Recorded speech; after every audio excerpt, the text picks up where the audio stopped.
Всем привет на канале Стройвагон ТВ.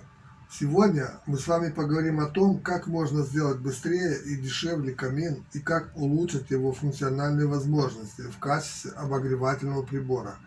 Так как каминами, печами и мангалами я занимаюсь довольно давно, то естественно, что накопился определенный опыт в этом вопросе. И поэтому сегодня я решил высказать свое мнение по этому поводу. Для людей, которые задумали построить у себя на даче или в загородном доме камин, думаю, будет интересно узнать, как можно быстрее и качественнее построить камин, как можно улучшить его обогревательные свойства и почему стоит обращать внимание на так называемую печь-камин.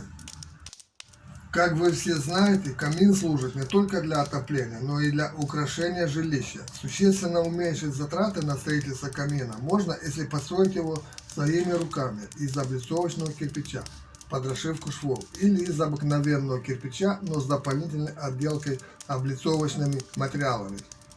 Наиболее простые камины, и они являются и самыми дешевыми в строительстве, не имеют дорогостоящей заводской металлической топки или просто каминной дверки с жаропрочным стеклом, как на этом видео, которая бы предохраняла помещение дома от сквозняков, запаха гари и горячих искр. В таких каминах с открытой топкой дрова горят прямо на поду, а топливник в целях экономии средств можно и не облицовывать огнеупорными материалами, так как тепло от горящих дров практически мгновенно исчезает в дымовую трубу. Учитывая, что камины имеют довольно низкий коэффициент полезного действия и больше всего служат для украшения жилища, но не для обогрева, сильно экономить на материалы в процессе строительства не стоит.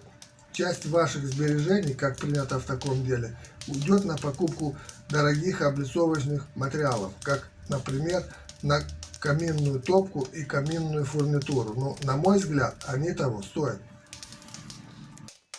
Улучшить обогревательные свойства камина можно, если сочетать в процессе строительства обогревательные качества отопительной печи и красоту внешнего вида камина. То есть, в данном случае речь идет об обыкновенной печи, которая бы по внешнему виду напоминала камин, но которая сохранила бы свои важнейшие свойства, как, например, аккумуляцию теплоты в процессе горения дров и обогрев помещения после прекращения растопки.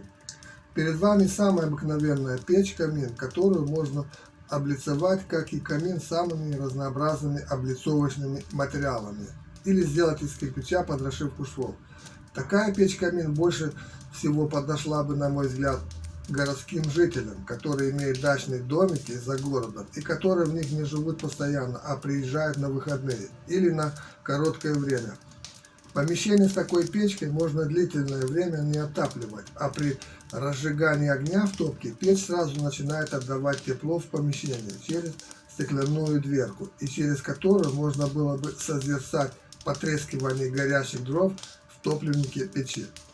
Но также, без сомнения, такая печь подошла бы и жителям загородных домов, которые в таких домах живут постоянно. И если в топке установить змеевик для водяного отопления, то существенно можно улучшить ее обогревательные свойства и расширить площадь обогрева. Топливники печей играют очень важную роль в конструкции любого печного сооружения. Поэтому конструкция топливника печи может иметь различные формы и размеры в зависимости от типа используемого печного топлива. Для того, чтобы построить эффективную печь-камин с точки зрения обогрева, необходимо, чтобы в ее топливнике максимально эффективно сжигались дрова.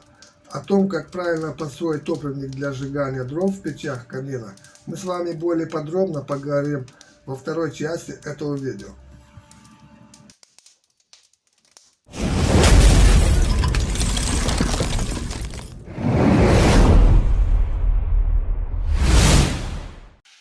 Для того, чтобы печь получилась экономной, необходимо, чтобы в топливнике печи происходило более полное сгорание топлива.